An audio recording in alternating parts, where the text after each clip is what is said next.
오늘 본문의 이야기를 여러분이 아마 익숙하게 알고 계신 분들이 있을 겁니다. 현장에서 가늠하다 잡힌 여인이 나오고 또 그 여인들을 데리고 온 서기관들과 바리새인들이 있고 또 예수님께서 그 여인을 용서해 주시는 이런 이야기입니다. 근데 이 말씀 속으로 우리가 들어가는 데 있어서 제가 여러분에게 한 가지 질문을 하려고 해요. 그건 뭐냐면 여러분은 오늘 본문 말씀을 읽으시면서 여기에 나오는 등장 인물들 중에 누구의 입장에서 본문을 읽으셨나요? 다시 말하면 여기에 나오는 사람들 중에 누구와 자신을 동일시하셨나요? 아, 먼저는 뭐 거기에 이제 나오는 사람들 중에 서기관들과 바리새인들이 있고 또 예수님의 가르침을 받던 사람들이 있습니다. 그리고 이 여인이 있죠. 또 예수님이 나오십니다. 돌을 들었다라고 하는 면에서 거기 있던 사람들과 서기관들도 바리새인들을 이제 하나의 그룹으로 정한다면 먼저 그들의 입장에서 이 본문을 살펴보는 것이 필요합니다. 그들은 당시 유대인으로서 율법적인 생각을 가지고 있었을 것입니다. 그러니까 그 율법의 근거에서 이 여인을 돌로 치려고 했던 것이죠. 신앙생활을 하다 보면은 우리가 자칫하면 우리도 모르게 율법주의적이 될 수가 있습니다. 저도 예전에 어렸을 때 또 지금 생각해 보면 한 대학교 다닐 무렵에 굉장히 율법적인 신앙을 가졌던 적이 있어요. 그러니까 그 시각으로 저를 보고 또 제 삶이 거기에 다 따라가지 못하니까 스스로 죄책감을 갖기도 하고 또 거기에서 머물면 좋은데 그런 시각으로 또 다른 사람을 보니까 다른 사람을 불편하게 하는 것입니다. 그러니까 어, 뭐 술 먹고 담배 피고 이런 뭐 친구들이 이제 있었는데 뭐 그 친구들이랑 뭐 어울리기는 하지만 제가 술 먹는 모습을 보면은 째려봤어요. 어, 이 찢어진 눈으로 째려보니까 그 친구들이 더 불편해 하더라고요. 그래서 우리의 신앙생활이 그렇게 율법적이 될수록요 스스로에게 또 다른 사람에게 비판하거나 아니면 정죄하는 생각이 많아집니다. 그러다 보면 이 죄의 문제도 더 복잡해지는 거예요. 그리고 다른 사람을 비난할 일이 많아지더라고요. 근데 생각해 보면은 뭐 어떤 행동을 하거나 죄를 뭐 짓는 그 사람의 문제이기도 하지만 많은 경우 죄의 문제는 그 사람을 바라보는 또 그것을 해석하고 판단하는 사람의 문제일 때가 더 많습니다. 뭐 아무리 좋은 사람들도요 이렇게 찾아내고자 하면 또 그 해석하는 그 시각에 따라서 약점이 드러날 수가 있고 또 비난할 거리가 생기기 마련입니다. 뭐 예를 들면은 어떤 사람이 이제 겸손하고 또 나서기 싫어하는 사람이 있잖아요. 근데 그거를 그냥 좋게 봐줄 수도 있는데 굳이 비판하는 사람도 있어요. 뭐, 저 사람 자신감이 없다. 뭐 저 사람은 카리스마가 없다. 이렇게 비판한다든지 아니면 반대로 이렇게 당당하고 또 박력 있는 사람이 있는데 좋게 보지 않고 저 사람 너무 나댄다. 뭐 저 사람 너무 이렇게 뭐 잘난 척한다. 이렇게 생각할 수도 있습니다. 또 주변에 보면은 뭐 쾌활하고 또 재미있는 사람이 있잖아요. 근데 그런 사람들 보면서 또 너무 가볍다라고 비판하든지 아니면 반대로 별로 웃지 않고 좀 이렇게 신중한 사람이 있잖아요. 저 사람 너무 재미없다, 너무 무게 잡는다, 뭐 이렇게 얘기하는 사람도 있는 것 같아요. 결국 어떤 사람을 놓고 얘기할 때 그 사람에 대한 평가는 그 사람 자체보다도 그 사람에 대해서 얘기하거나 판단하는 사람의 문제일 때가 더 많은 것입니다. 이것이 오늘 우리가 다른 사람을 비판하거나 정죄하는 문제에 있어서 굉장히 중요한 원리가 되고 또한 그것이 오늘 본문이 관심 있게 보는 것이에요. 본문 말씀을 자세히 읽어보면요, 사실 이 현장에서 죄 짓다가 잡힌 여인에 대한 묘사는 별로 그렇게 많지 않습니다. 근데 본문의 관심은 더 어디 있냐면요, 이 여인에게 돌을 든 사람들, 그러니까 서기관들과 바리새인들에게 있고, 더 나아가서는 이 여인을 용서하시는 예수님, 그 예수님의 시선과 그 용서가 바로 이 본문의 초점이기도 합니다. 사실 이 죄의 문제에 있어서는요, 바로 이것이 핵심이에요. 그래서 결국 이것을 우리에게 적용하면 우리는 그 사람을 비난하는 사람인가, 또 정죄하는 사람인가, 아니면 용서하는 사람인가에 대한 질문으로 우리가 이 본문을 생각해 볼 수 있습니다. 두 번째는요, 잡혀온 여인의 입장에서 한번 생각해 보는 것이에요. 본문에 표현되지는 않았지만 우리의 상상력을, 저의 상상력을 동원해서 이 여인의 상황을 한번 생각해 보면요, 예를 들면 이 여인은 어렸을 적에 어머니가 돌아가셨을 수 있습니다. 그래서 아버지가 이제 새로운 여자랑 살게 된 거예요. 그래서 이 어린 이 여인은 그 새엄마에게 사랑도 받고 싶고 인정도 받고 싶은데, 그 새엄마는 얘를 거들떠 보지도 않고, 그래서 너무 힘든 시간을 지내다가 나중에는 결국 집을 나오게 됩니다. 그러니까 당장 먹고 살 일이 너무 막막해진 거잖아요. 그래서 어떻게 해야 될지 모르다가 술집에서 일하게 됐습니다. 그러니까 거기 일도 고되고 힘들고 또 너무 외롭고 누구 하나 관심을 두는 사람이 없고, 그러던 중에 그 술집에 오는 어떤 아저씨가 이 여인에게 뭔가 친절을 베푸기 시작하는 거예요. 그리고 나중에는 옷도 사주고 또 얘기도 들어주고, 그러는 가운데 그 남자에게 마음을 주고 또 사랑에 빠지게 되고, 나중에 이 남자가 유부남임을 알게 되었지만은 그렇다고 쉽게 사랑을 포기할 수도 없는 가운데 어느 날 바로 이런 일이 생기게 된 거예요. 그래서 정말 옷도 제대로 입지 못한 채 그 서기관들과 바리새인들의 손에 이끌려서 예수님 앞에, 또 사람들 앞에 왔을 수도 있습니다. 얼마나 두려웠을까요? 또 얼마나 수치스러웠을까요? 그래서 그 여인의 입장에서 보면 아마 사람들이 그 여인의 이야기와 그 상황들을 다 알고 있었더라면 쉽게 돌을 들거나 던지지는 못했을 것입니다. 여러분, 우리가 누군가를 비판할 때, 또 우리가 비판을 받을 때도 이런 경우들이 많아요. 대부분은요, 그 사람의 상황을 잘 몰라서 너무 섣불리 판단해서 비난하거나 정죄할 때가 많습니다. 또 우리 자신도 그렇고, 또 우리가 그렇게 비판받을 때도 있는 것 같아요.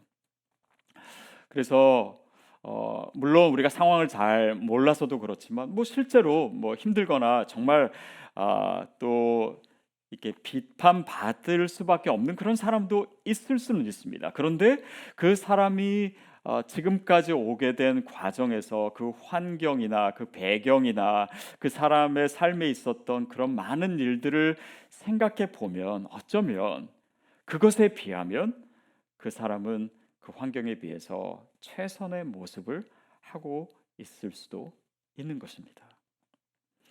제가 예전에 읽었던 책 중에요, 이런 이야기를 읽은 적이 있어요. 한 노인의 이야기인데, 그 노인에게 딸이 있었는데 그 딸이 살해당하게 됩니다.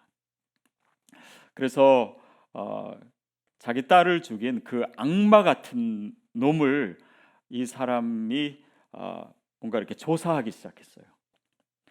그래서 그 사람을 알아보니까 그 사람은 정신병원에서 태어났더라고요. 그러니까 그 어머니가 정신병자였던 것입니다. 그리고 그 사람이 어렸을 때 자기 동생들이 있었는데 그 엄마가 하루는 이 아이들을 다 수영장으로 데려가더니 내가 너희들을 죽이라는 계시를 받았다. 그래서 실제로 그 아이들을 거기서 죽이려고 했는데 이 사람과 그 남동생은 어떻게든 피해 가지고 이렇게 숨었는데 자기의 여동생은 자기 어머니 손에 죽임을 당하는 그것을 보았던 그런 경험을 했던 사람이라는 거예요. 또 그 외에도 그 사람의 삶에 있었던 수많은 정말 인간으로서 겪기 어려운 그런 일들과 고통을 보고 나니까 그 사람이 악마로 보였었는데 어느 순간 인간으로 보이기 시작하더라. 그리고 결국 그 사람을 내가 용서하게 됐다. 뭐 그런 이야기였습니다. 그러니까 이 여인의 입장에서 볼 수 있다면 그 사람의 상황과 아픔을 볼 수 있다면 사람들의 생각과 판단은 달라졌을 수 있었다는 것이죠. 여러분, 예수님은 이 여인의 입장을 아마 알고 계셨을 것입니다. 그리고 이 의미를 드러내기 위해서 6절에서 이렇게 얘기하고 있습니다. 6절 말씀 같이 한번 읽겠습니다. 시작. 그들이 이렇게 말함은 고발할 조건을 얻고자 하여 예수를 시험함이로라. 그러니까 이 본문을 보면요, 사람들이 이 여인을 비난하고 정죄하기 위해서 끌고 왔는데 사실은 그들의 의도는 이 여인을 비난하고자 함이 아니라 예수님을 정죄하기 위함이었습니다. 사실 예수님께서 이 땅에 오신 이유가 바로 거기에 있지요. 그분은 비난받고 정죄받기 위해서 오셨습니다. 그래서 십자가에 달려 죽으신 것이죠. 즉 예수님께서 비난받는 자로 정죄받는 자로 그 자리에 계셨다는 사실은 예수님과 이 여인을 바로 그 의미에서 연결시켜주고 있어요. 예수님은 이 땅에 우리의 죄를 위해서, 우리를 정죄하시기 위해서 오신 것이 아니라 우리를 용서하시기 위해서 오셨습니다. 그것이 바로 성육신의 의미예요. 그분이 고난당하신 이유입니다. 그리고 그것이 그분이 지신 십자가의 의미입니다. 결국 그 비난이라고 하는, 정죄라고 하는 의미에서 우리가 정죄받고 우리가 비난받는 우리의 삶의 현실과 그 예수님이 오신 목적이 이어질 때 우리는 그분의 시선에서 또 그분의 마음에서 나 자신을 그리고 다른 사람을 볼 수 있게 됩니다. 결국 이 본문을 통해서 이 말씀이 우리를 인도하는 것은 우리가 예수님의 마음으로, 예수님의 시선으로 나 자신과 다른 사람의 죄의 문제를 포기하는 것입니다. 그게 바로 7절부터 11절까지의 말씀인데요. 우리 다시 한번 이 본문을 같이 읽도록 하겠습니다. 시작. 그들이 묻기를 맞이 아니하는지라. 이에 일어나 이르시되 너희 중에 죄 없는 자가 먼저 돌로 치라 하시고 다시 몸을 굽혀 손가락으로 땅에 쓰시니 그들이 이 말씀을 듣고 양심의 가책을 느껴 어른으로 시작하여 젊은이까지 하나씩 하나씩 나가고 오직 예수와 그 가운데 섰는 여자만 남았더라. 예수께서 일어나사 여자 외에 아무도 없는 것을 보시고 이르시되 여자여 너의 고발하던 그들이 어디 있느냐 너를 정죄한 자가 없느냐 대답하되 주여 없나이다. 예수께서 이르시되 나도 너를 정죄하지 아니하노니 가서 다시는 죄를 범하지 말라 하시니라. 예수님께서 그 바리새인들과 서기관에게 말씀하셨습니다. 또 거기 있는 사람들에게 말씀하셨죠. 누구든지 죄 없는 자가 이 여인을 먼저 쳐라. 그러니까 그 사람들이 한 사람씩 들었던 돌을 놓고 그 자리를 떠났다 얘기하고 있습니다. 그리고 예수님께서 그 여인에게 다시는 죄를 짓지 마라. 내가 너를 정죄하지 아니한다라고 말씀하셨지요. 자, 이 여인을 보시는 예수님의 시선, 예수님의 입장, 이것이야말로 오늘 본문이 우리에게 얘기하고자 하는 것입니다. 결국 죄의 문제를 다룸에 있어서 사람들의 시선이 아닌 예수님이 이 여인을 어떻게 보고 계시는가가 가장 중요합니다. 우리의 죄의 문제에 있어서도 마찬가지죠. 죄인인 인간은요, 우리의 자신의 죄의 문제를 해결할 수 없습니다. 우리 스스로 판단할 수 없어요. 우리가 죄가 아니라고 해서 죄가 아닌 것이 아니고, 우리가 죄라고 해서 죄인 것이 아닙니다. 예수님께서 우리의 죄에 대해서 어떻게 생각하시는가, 어떻게 판단하시는가, 그분만이 이 죄를 해결하시는 분이시고, 그분이 우리의 죄를 용서하시는 분이십니다. 죄의 문제의 핵심이 바로 거기에 있어요.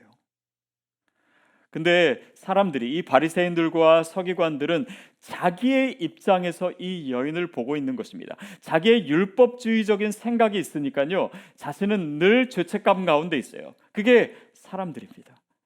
죄 짓는 사람들, 그 사람들은요, 그 죄를 짓는 그 자기의 삶 가운데 불편한 마음을 갖게 되어 있습니다.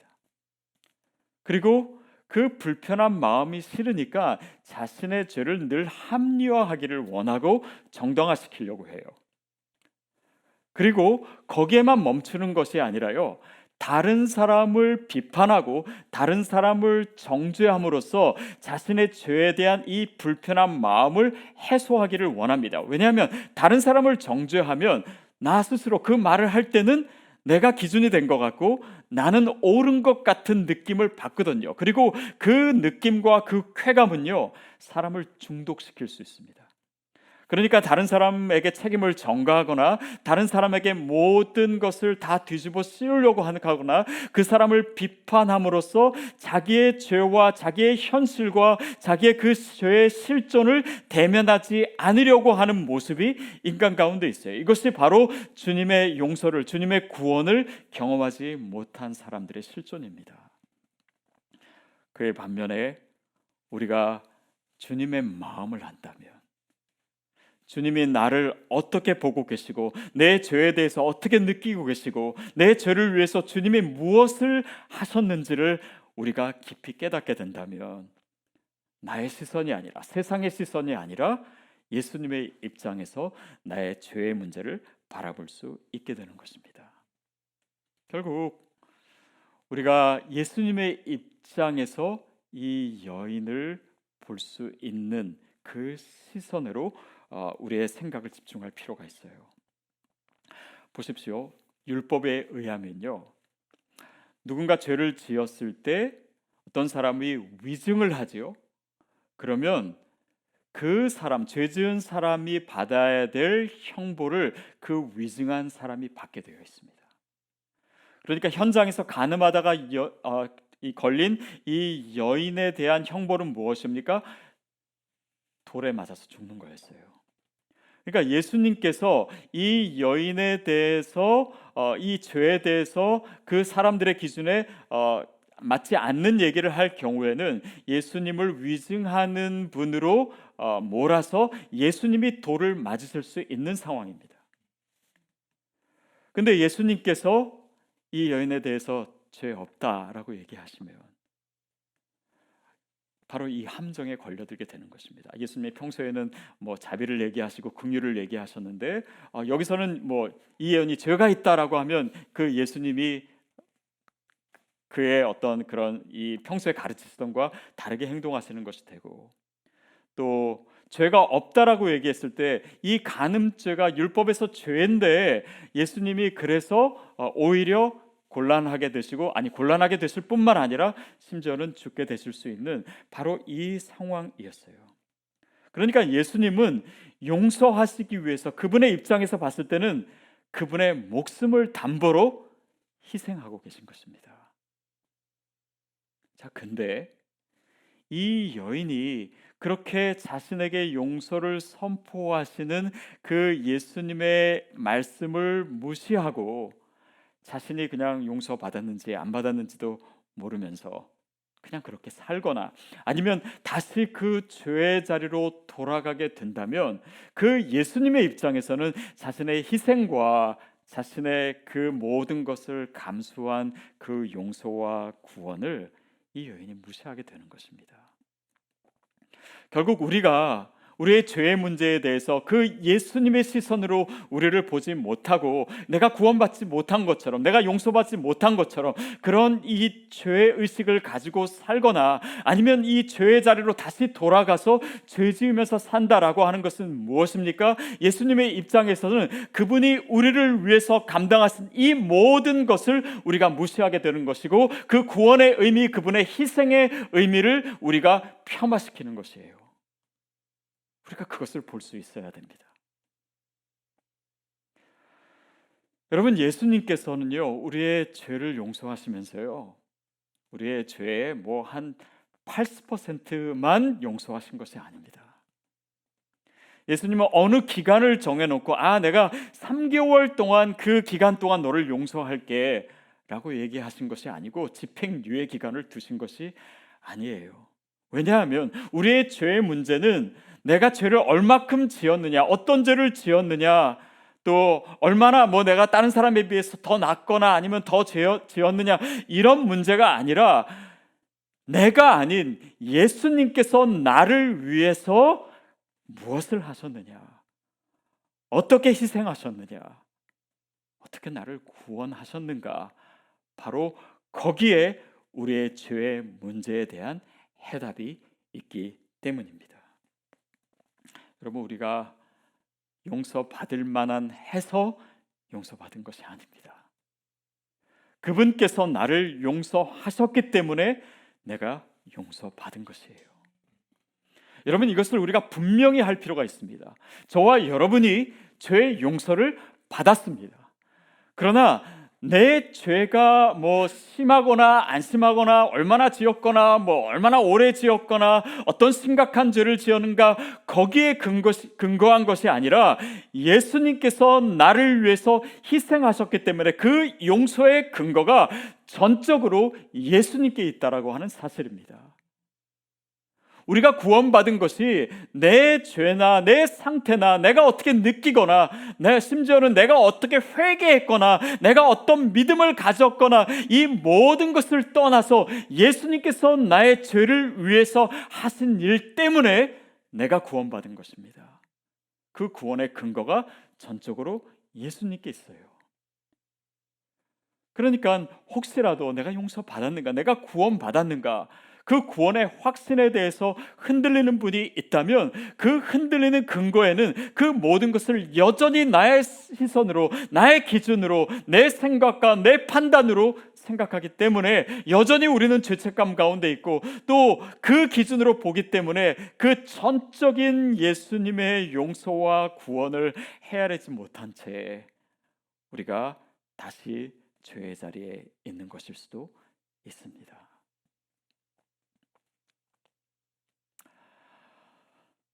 벌써 시간이 꽤 지난 것 같은데요.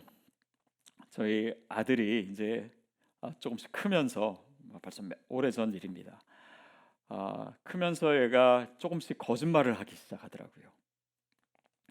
그래서 그 당시에 어떤 일들이 많았냐면, 저희는 이제 주말에만 아이가 게임할 수 있도록 해줬는데, 주중에 몰래 게임을 한다든지, 또 게임하고 나서 안 했다라고 한다든지, 그런 일들이 몇 번 있었어요.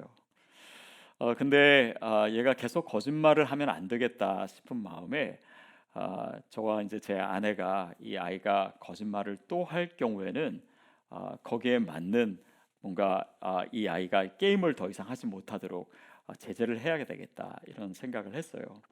그래서 얘한테 물어봤습니다. 너 또 거짓말하면 얼마 동안 게임을 안 할래? 그랬더니 얘가 6개월 동안을 안 하겠다는 거예요.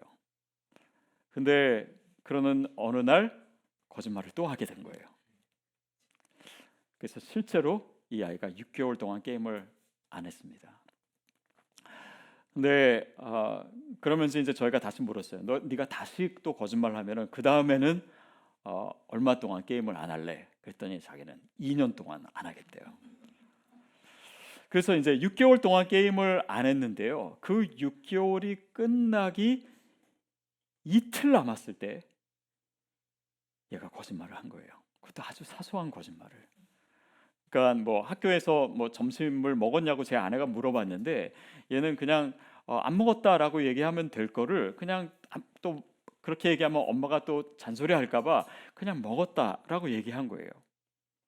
근데 그거를 그냥 넘기자니 또 사소한 거짓말이라고 뻔한 거짓말을 그냥 넘기는 것이 되고, 또 그렇다고 내가 거짓말을 했으니까 이제 앞으로 2년 동안 게임을 못 한다라고 하는 그 결과 앞에 이 아이가 그냥 멍해 있더라고요. 그러면서 저와 제 아내가 고민에 빠졌습니다.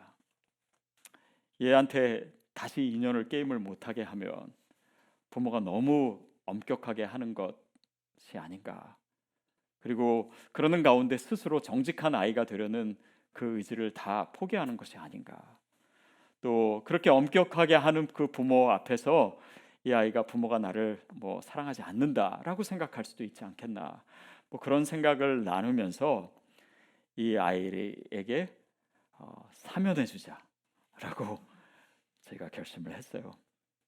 그리고 제가 저희 아들을 불렀습니다.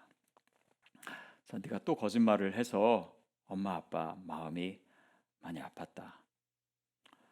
그러나 너에게 그 2년이라고 하는 벌을 내리는 대신 오늘 너에게 상을 줄 거야. 오늘 엄마 아빠랑 같이 밖에 나가서 네가 평소에 제일 먹고 싶어하는 그 식당에 가자. 그리고 맛있는 밥을 먹고, 그리고 토이즈 R us 가가지고 네가 평소에 사고 싶은 장난감을 사줄 거야. 그리고 앞으로 2년 동안은 네가 어떤 말을 해도 아빠 엄마는 너를 믿어줄 거야. 심지어는 네가 거짓말을 해도 아빠 엄마는 너를 믿을 거야. 왜냐하면 아빠 엄마가 너를 사랑하니까. 그 일이 있은 다음부터요, 지금까지 사실 저희 아들이 거짓말을 하는 이슈는 저희 가정에는 없었던 것 같아요. 그 당시에 제가 그런 생각했습니다. 사실 저도 그만할 때 거짓말 많이 했거든요. 근데 그래도 목사가 되었잖아요. 그러니까 저희 부모님도 그렇고 하나님도 저를 그냥 있는 모습 그대로 받아주신 거예요. 기다려주신 거예요. 용서해 주신 것이에요. 여러분, 하나님께서 우리를 용서해 주셨습니다. 우리가 죄인임에도 불구하고, 우리가 여전히 연약함에도 불구하고 우리를 있는 모습 그대로 품어주셨어요. 이 죄의 문제는 우리가 죄를 지었다 안 지었다, 또 나의 스스로 그것을 어떻게 판단하느냐가 아니라 주님께서 내 죄를 용서하시기 위해서 감당하신 그 십자가로 인해서 내 죄의 문제가 해결되었기에 오늘 우리가 그의 은혜를 입었고 하나님의 용서를 받았고 구원을 받았습니다. 너희가 그 은혜로 인하여 그 믿음으로 말미암아 구원을 받았나니 이것이 너희에게서 난 것이 아니에요. 우리의 어떤 행동이나 우리의 생각이나 우리의 판단에 근거한 것이 아니에요. 오직 하나님의 선물이라. 예수님이 우리를 위해서 하신 일, 그분이 나를 보시는 그 시선, 그 사랑의 마음에 근거해서 우리가 용서받고 구원을 받았습니다. 사랑하는 여러분, 우리가 그 구원을 누려야 합니다. 그리고 다시는 죄의 자리로 돌아가지 말아야 합니다. 그분이 나를 위해서, 나를 용서하시기 위해서 하셨던 그 모든 것들이 아무것도 없었던 것처럼 우리가 생각하거나 행동할 수 없습니다. 그리고 그 용서를 받아들이고 그 구원을 받아들일 때 우리 자신뿐만 아니라 다른 사람도 비난이 아닌, 비판이 아닌, 정죄함이 아닌 주님의 마음으로, 용서하는 마음으로 볼 수 있게 될 것입니다. 우리가 그럴 때 그 구원을 살아내게 되고 그 구원을 누리게 되고 참된 자유함 속에서 주님 앞에서 더 온전한 모습으로 살아가게 될 줄로 믿습니다.